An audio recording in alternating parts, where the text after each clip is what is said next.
So there are three pillars of any decision. One is to look at activity in detail, one is to look at inflation in detail, and one is to look at where the market conditions are. And I think that when I looked at February's conditions, I thought that there would be a nonlinear change in the labor market that would be deleterious for growth and consumption, and that would lead to pricing power, reduction of pricing power of firms. And so that cascade from a very weak labor market into lower inflation was what I saw in the cards, and I thought that a 50 basis point cut in February was appropriate given those expectations, my expectations for market conditions. So where are we now, or where was I in the last decision? The first observation is that the labor market has been more resilient. Now, yes, we've had some prints that are indicative of a slowing labor market, but it is not a nonlinear adjustment. Number two, and actually much more important, are household expectations have in fact increased, both at the 1 year mark and the 5 year mark. I worry about that. Plus, goods price inflation has increased. PMIs for input and output prices has increased. And so that cascade from labor market weakness to pricing weakness did not happen. And then finally, the market's given me 75 basis points. I only asked for 50. It's given you the leeway you wanted as well. So it's a hold. Catherine, I thoroughly, my boss, as I said to you off air, but I might as well tell the viewers, my boss gave me the opportunity not to go to the lock-in for 2 hours last week. And I said, no, I learned so much from sitting there and reading your 96-page MPR, your Monetary Policy Report. It's precious time. No phones, no gadgets, no outside world. And I love it. Locked into the bowels of the Bank of England. And one section that I got to, which I found fascinating, and I know that my colleagues will ask you about international affairs as well, but I found the agents section always really interesting. The Bank of England agents, they go out into the country, they just basically tell the Monetary Policy Committee what they're seeing.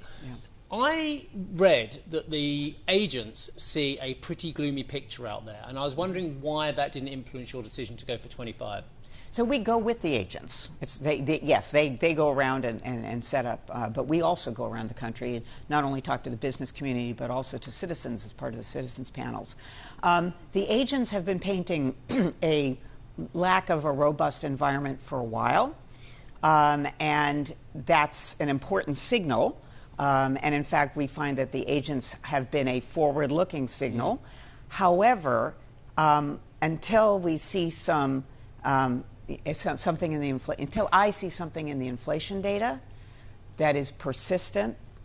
But Catherine, to jump in, you do see something in that the average weekly earnings figure we just seen was very encouraging. I think it was down to 5.6%. But and again, I'll probably mix up my numbers, but I'm pretty sure the MPC sees average weekly earnings, which is one of those two sticking points they were worried about, that and services sector inflation. You see that coming down to a 3 handle by the end of the year. That's pretty much a green light for more cuts, though, isn't it? If that was one of the two big things you were worried about.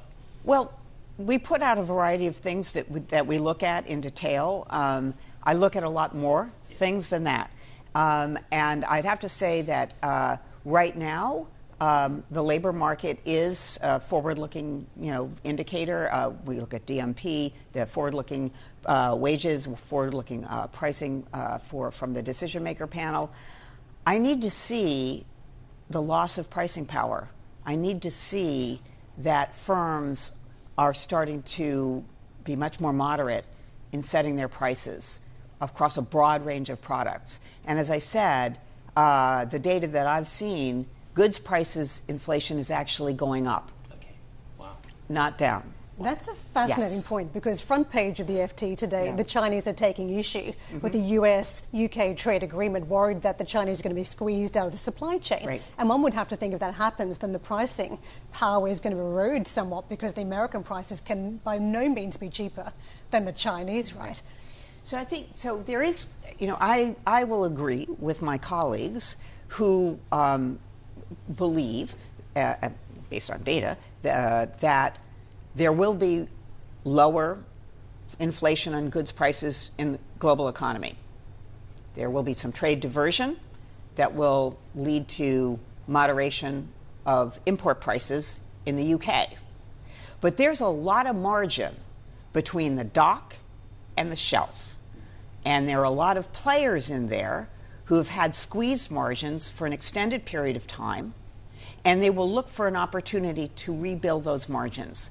So just because inflation is lower at the dock doesn't mean that we're going to see as much of a pass-through to lower inflation at the retail shelf. And that's where that margin in the middle, that margin in the domestic economy, is what I'm looking at as a very important indicator of whether or not we see the sort of the moderation that comes from all the trade stuff that's happening showing up at the retail level here in the UK. Very fluid conditions you're highlighting here. The reality is that just this week we had movement on the massive agreement between the US and China, at least a row back from the embargo levels on tariffs.